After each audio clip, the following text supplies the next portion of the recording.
esse primeiro momento, ele é um momento de fazer de maneira muito breve o que eu estou chamando de uma introdução à fotografia documental, assim, né? Então, primeiro me apresentando. Meu nome é Matheus Almeida, eu sou professor, sou fotógrafo, né? Sou pesquisador também. Eu sou formado em Ciências Sociais, como vocês podem perceber, eu sou daqui, eu sou do Rio. E aí eu estou em Maceió, acho que 3 anos, 4 eu acho, se não me engano. E sou fotografo mais ou menos desde 2014, né? Então estou fazendo aí, tem 10 anos, né? Fiz 10 anos de fotografia recentemente, ano passado. E a primeira coisa que eu queria perguntar para vocês é esse projeto que vocês viram, que se chama, né, Entre Marés, Memórias e Retratos de Jogadeiros em Alagoas. Uma coisa importante, né, que a gente ressaltar, que a gente estava falando, ele é um projeto que tem fomentos da Lei Aldir Blanc, né, que é uma lei de fomento à cultura, que é executada pela Secretaria de Cultura de Alagoas, né, com recursos do governo federal, né, que é o que a gente estava falando da regra. E aí, então vamos seguindo, né? Como que basicamente surgiu a ideia do Entre Marés, desse projeto? Eu, como pesquisador, como cientista social, já tinha interesse há algum tempo no tema da memória e patrimônio. Eu fiz parte da minha graduação em Moçambique. E aí, quando eu fiz parte da graduação em Moçambique, e aí, quando a gente se forma, né, na graduação, a gente tem um trabalho final, que é o TCC, né, ou monografia. E aí eu fiz uma monografia sobre história da vida, sobre memória, e aí eu já tinha esse interesse pela memória, já tinha praticava fotografia há muito tempo, e desde que eu tinha me mudado para cá, eu queria muito essa ideia de tentar mergulhar um pouco mais no campo da fotografia documental, né? Basicamente, o que a gente chama de fotografia documental? A fotografia tem várias áreas diferentes, sei lá, você pode ser fotógrafo de esporte, você pode ser, sei lá, fotógrafo de evento, sei lá, mais do que evento, pode ser um fotógrafo especialista em fotografia de casamento, por exemplo, talvez você conheça alguém que faça isso. E aí tem um campo da fotografia que a gente chama de fotografia documental, que talvez seja o ramo mais antigo da fotografia, os mais antigos, e é um nome meio óbvio. É uma fotografia que tem como finalidade principal, de alguma medida, documentar alguma coisa, que a fotografia sirva como documento. Então, por exemplo, não sei se já chegaram nessa parte, mas vocês, na medida em que estão se interessando por esse mapeamento cultural da Massagueira, de Marechal, vocês vão encontrar vários registros fotográficos, né? Essas fotografias que as pessoas fizeram em algum momento, hoje servem como documento. Isso, de maneira geral, é o que a gente tem como fotografia documental, de maneira simples, né? E esses outros dois campos, que é a ideia de patrimônio e memória, que depois eu vou falar com vocês com mais calma. E aí, eu já tinha esse interesse e frequentava muito, gosto muito da Praia da Pajuçara, né? Acho que vocês conhecem, né? Que foi a praia que é em frente à exposição, tudo mais. Eu frequentava a Praia da Pajuçara, próximo dali, e aí sempre me interessava muito, inclusive em termos estéticos, assim, as cores, as jangadas, né? As cores das jangadas, a forma que os jogadores trabalhavam. E aí eu percebi que não tinha tanto registro fotográfico sobre aquilo, né? Não tinha, principalmente quando era para pensar em registros, entre aspas, mais profissionais, mais artísticos sobre aquilo. A gente tem alguns trabalhos sobre isso, né? Assim, na história de Alagoas, mas não tinha tantos trabalhos sobre isso. E aí, a partir disso, eu construí esse projeto, né? Vou voltar para mostrar. E aí, o nome dele tem uma coisa importante, que era pensar a ideia tanto da memória dos jogadeiros, então de fazer pequenas entrevistas, como que eles se tornaram jogadeiros, e a ideia dos retratos dos jogadeiros. Isso era uma coisa importante, porque a gente tinha uma valorização em termos de patrimônio, em termos de cultura, da jangada embarcação, né? Uma forma específica de construir a jangada, que é a jangada de pau. Ela é um patrimônio que eu depois vou explicar na frente que tipo de patrimônio ela é, mas os jangadeiros, eles chamam os ofícios, como conduzir embarcação, né? Como navegar a embarcação, ainda não é reconhecido como patrimônio. E aí o projeto partiu dessa ideia, de tentar construir um acervo de imagens sobre os jangadeiros e suas práticas, e que essas imagens, esse acervo, pudesse de alguma maneira servir para a valorização cultural e patrimonial deles. Essa basicamente era a ideia. E acho que já são. Então, esses três interesses, né? A fotografia como registro documental, que eu falei, o patrimônio como patrimônio material, de maneira muito simples. A gente tem duas formas de patrimônio: o que a gente chama de patrimônio material e o que a gente chama de patrimônio imaterial. De maneira simples, patrimônio material é o que a gente toca, né? Então, imagina, por exemplo, que em algum momento a escola de Tara se torna um patrimônio. De Tara seria um patrimônio material. É o que a gente chama de tombamento do prédio, né? Parece que tombar é destruir, mas tombar é proteger, né? E aí, então, o de Tara viraria um patrimônio material, né? É algo de Tara. Imagina, por exemplo, que... vamos imaginar... outro exemplo. As cocadeiras, né? Quando as cocadeiras se tornam patrimônio, é um patrimônio imaterial, porque é a forma de se fazer cocada. Em Minas tem também que uma forma específica de se fazer queijo é patrimônio imaterial. O diálogo com os jangadeiros é sobre patrimônio imaterial porque é a forma de conduzir a jangada, é o ofício, né? Então isso é um patrimônio material, mas muito brevemente, porque depois a gente discute isso com mais calma. E a discussão sobre memória, que é pensar a memória coletiva. De maneira muito simples, geralmente quando a gente pensa em memória, a gente pensa em memória de maneira individual, né? A minha memória, qual é a sua memória daquilo? A gente tem uma discussão de memória coletiva, que é pensar que a memória ela é construída socialmente. Então, por exemplo, a gente tem uma memória da maçapoeira. A memória da maçapoeira não é a memória de um indivíduo, é a memória dessa coletividade. E aí, para a gente, tem uma coisa muito importante, que essa memória coletiva, ela não é uma memória imparcial, ela é a memória disputada, ela é a memória que é atravessada pelas relações de poder. Então, por exemplo, pensar o próprio nome, né, da cidade. A gente poderia dar vários nomes para esse município. A gente escolheu dar o nome de uma figura específica, certo? Isso são, por exemplo, as tensões que a memória guarda. Uma ótima forma de pensar isso é pensar, por exemplo, no nome de rua, nome de praça, nome de lugar. E o quanto isso é questão de memória. Imagina que eu vou dar o nome de uma rua, né? Alguém vai nomear aquela rua. Isso é dar, de alguma maneira, construir um símbolo. Para mim, o nome das escolas, inclusive, né? Nem sei, inclusive, para dialogar como que é o nome dessa escola. Mas, desculpa trazer mais exemplos de Maceió por aqui, mas é que é mais próximo. Mas algumas referências são clássicas para vocês. Então, a gente pensar, por exemplo, a gente tem uma grande avenida que é a Fernando de Lima, né? Acho que todos os nomes vocês conhecem, Fernando de Lima, a gente passar pela Fernando de Lima, com certeza. A gente tem uma grande questão que é, Fernando de Lima, ele é um militar, né? E ele é um dos mandantes da quebra de Xangô, né? Que é considerado um dos maiores episódios de intolerância religiosa do Brasil inteiro, da história do Brasil. Resumidamente, alguns de vocês sabem disso, mas é quando essas tropas, né, elas vão a mando do Estado, as milícias, né, invadem vários terreiros de candomblé em Alagoas. Né?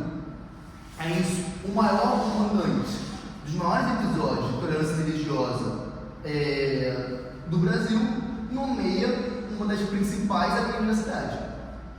Né? A gente tem, isso é memória. Isso é memória que está sendo construída.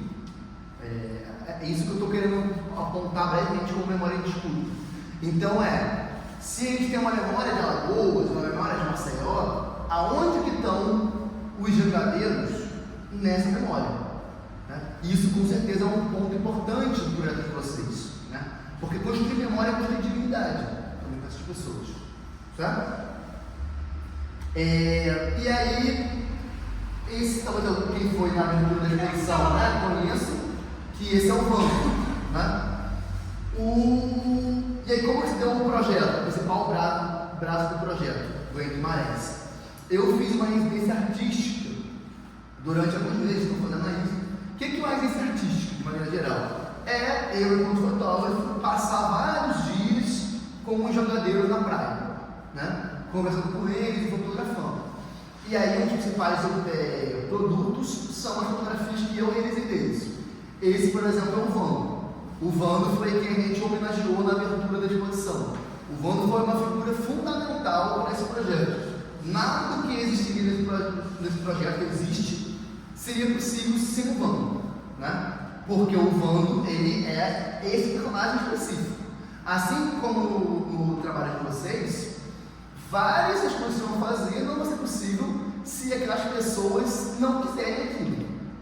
Por isso que quando a gente for discutir fotografia lá na frente, a fotografia documental tem uma coisa muito importante, que é a abordagem. Como a gente constrói essa abordagem, né? Como a gente aborda essas pessoas. Isso é uma coisa decisiva, né? Porque se a gente abordar de maneira, entre aspas, ruim, e aquela pessoa não quiser aquilo, pronto, acabou. Se, por exemplo, nenhum jogadeiro quisesse que eu fotografasse eles, não teria projeto. Então, a construção dessa abordagem é muito fundamental, né? Isso tem muito diálogo com a antropologia, com as práticas etnográficas, então na frente a gente conversa. Mas eu trouxe aqui algumas fotografias que eu fiz na residência. Eu passei vários dias na Praia do Pajuçara conversando e fotografando com os jogadeiros, né? E esse é o Vando.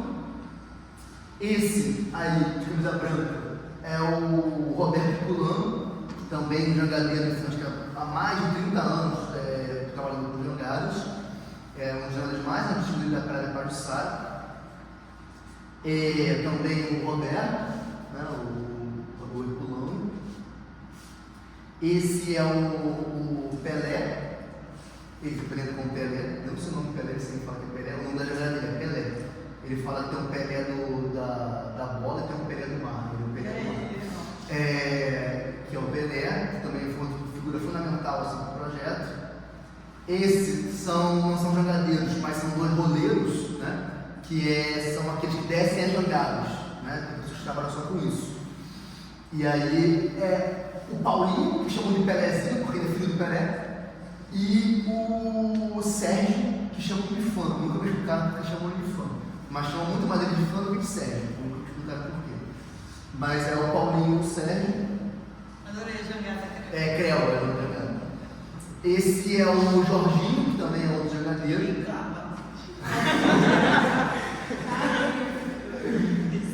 E o Jorginho, esse é o Zezinho, que é outro jangadeiro também.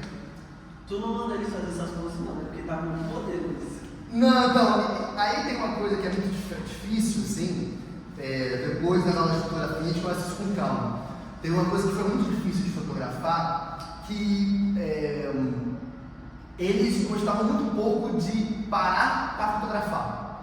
Eu tinha que fotografar muito eles fazendo enquanto eles faziam as coisas, né? E aí tem uma outra coisa que eu demorei a entender, inclusive, de alguma forma, que isso atravessa várias coisas, mas é que, diferente, por exemplo, do político, que entende que a imagem dele é uma coisa importante, eles conseguiam entender que o ofício deles era importante. Então eles viam o sentido e iam fotografar ele, sei lá, aqui, ele é jogado. Mas eu convencer de que a imagem deles era importante foi difícil. Tanto que, por exemplo, eu não consegui até agora fazer uma coisa que eu tinha um sonho, né? Era meu sonho. Eu tinha um sonho de fazer vários 3x4, igual o papel 3x4 de identidade deles, vários. E aí é difícil porque essa foto mais parada, né? Não consegui fazer isso. Eu consigo fotografar enquanto eles estão fazendo as coisas, né? Quando eu tiver aula de fotografia, isso é uma coisa importante, inclusive, porque eu tive que fotografar enquanto eles estavam fazendo. E eu não poderia, e é tudo muito rápido, né? Entre chegar alguém, eles se prepararem a jogada, subirem na jogada e ir. E aí eu não podia, de forma alguma, pedir para eles pararem, né? Porque isso inclusive que era uma atrito, porque eu poderia atrapalhar eles, eu não queria atrapalhar. Inclusive, tipo, senti uma coisa muito clara, que era fazer enquanto eles estavam fazendo as coisas. Essa foto do Jorginho, por exemplo, eu fiz mais parada, porque o Jorginho tinha acabado de trabalhar. Inclusive, assim, ele já tinha voltado a jogar a ancorada jogada, ele estava saindo, eu pedi para ele parar e fiz. Mas isso aqui é muito rápido. Assim, eu fiz essas fotos aqui em 30 segundos. Que era tipo assim, o sol estava vindo de lá, né? Ele parou e falou, Jorginho, olha para lá. Ele olhou, enquadrei e fiz. Né? Essa do Zezinho também. E esse é o Jorge Folha. Muito bom. O Jorge Folha é pai de Jorginho. Né? O Jorge Folha é um dos jogadores mais antigos, que inclusive ele não estava. Ele não trabalha na jogada, né? Ele não desce mais. E aí, pelo incrível que pareça, o Jorge foi o único que eu consegui fotografar mais parado. Tanto que o do Jorge eu tenho uma foto que, entre aspas, é muito mais artístico, né? Do que as outras, né? Só tem contraste, tem cor e tudo mais. Mas o que aconteceu? Todo mundo já tinha descido, os jogadores eu conhecia, todo mundo estava no mar. Nesse dia eu não fui para as piscinas, eu não desci para as piscinas. E aí o Jorge estava na jogada. E aí, como eu não queria nada, fiquei conversando com o Jorge. Conversando, falando com ele e tudo mais. E aí é isso, o Jorge não pousou. O Jorge estava numa ponta da jogada, eu estava na outra conversando com ele. E aí tem uma que ele vai fumar um cigarro. Aí quando ele vai fumar um cigarro, eu vou lá e tiro a foto deles, né? Tipo, tem algumas fotos da sequência. Mas basicamente eram essas as fotos que eu fiz na residência. E aí, enfim, daqui a pouco a gente já acaba, vai ser rápido. Essa é outra coisa um outro braço do projeto. O projeto tem dois braços hoje em atuação. A residência, que está acontecendo, e o minicurso, né, que terminou, né, está terminando, assim, falta alguns pequenos detalhes. Qual que é a ideia? O minicurso se chama Memórias e Retratos dos Granadeiros, documentando o patrimônio cultural. Esse nome é enorme, até hoje eu gravei esse nome. Qual que era a ideia do minicurso? A gente fazer, e é isso que a gente se aproxima muito mais do projeto de vocês, né? A gente fazer uma formação com alunos do ensino médio sobre esses temas. E aí a gente escolheu uma escola na Ponta da Terra, que é muito próximo da Pajuçara, da Praia da Pajuçara. E aí a gente selecionou 12 estudantes. Na verdade, a gente selecionou 15 iniciaram, no final 12 permaneceram no curso, outros, enfim, não permaneceram. Eram 3 oficineiros, 3 professores, que era eu, a Sofia Morato e a Maria de Canela, que eram os professores. 2 convidados participaram do minicurso. Um era o Vando participou do minicurso, ele deu uma das aulas, um dos convidados. E um outro professor, que era professor de artes, que é o Cleber, que ajudou muito a gente a pensar a composição artística da exposição, né? E aí foi um minicurso longo, uma formação longa, foram 36 horas de formação, mais ou menos, e cerca de 10 encontros com os estudantes, que totalizaram aí pelo menos 3 meses de formação, com espaço, né? Não foram uma aula direto. A gente se encontrava geralmente uma vez por semana com alguns espaços. E aí, essa aqui são quase todos os estudantes, acho que só tem um estudante aqui, que é o Charles. E isso aqui foi a aula de campo que a gente fez. Então, de maneira muito resumida, como funciona o minicurso? Deixa eu ver. Tá, isso aqui. A gente tem primeiro uma formação teórica de 2 sentidos, que é pensar a cultura, como conceito sociológico, algumas aulas sobre cultura, algumas aulas sobre patrimônio, algumas aulas sobre memória, como eu falei lá na frente, e algumas aulas teóricas também sobre fotografia, né? E aí a gente tem 2 aulas práticas. Uma aula prática na escola, que é o que a gente tem que fazer aqui também, e uma aula prática de campo, que é o que vocês vão fazer também, né? E aí depois a partir dessas aulas de campo, a gente construiu, acho que é isso, uma exposição, né? Então essas aqui são as fotografias, não mais minhas, mas que os estudantes fizeram na Praia da Pajuçara, né?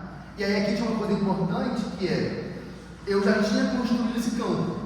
Então, por exemplo, quando eu não cheguei do nada com 12 estudantes para fotografar, né? Os jogadores já me conheciam, os jogadores sabiam que os estudantes iam lá, sabiam o que estavam fazendo, sabiam o que estava sendo construído, e aí a gente fez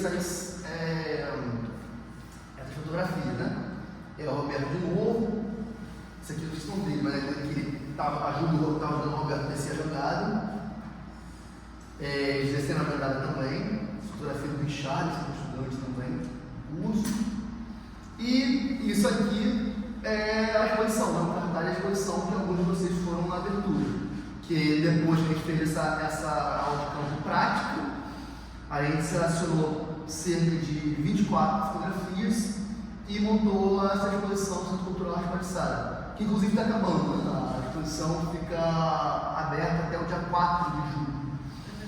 E aí, principalmente nessa outra parte, que a gente dialoga muito com o recurso de vocês, que é uma medida, pelo que eu tinha entendido, vocês querem fazer algo muito parecido com isso, né? Um dos produtos do projeto de vocês ser esse recurso. Então, basicamente, né, nesse tempo, acho que eu fui breve como eu prometi, era fazer isso, apresentar o projeto como um todo, né? Falar quais as ideias como um todo, apresentar as imagens, apresentar muito brevemente o filme de curso, para a gente poder ter uma noção melhor de como a gente vai construir esse nosso diálogo, assim, né? Era apresentar para vocês, para ver o que tudo parece, né? O que tem uma relação parecida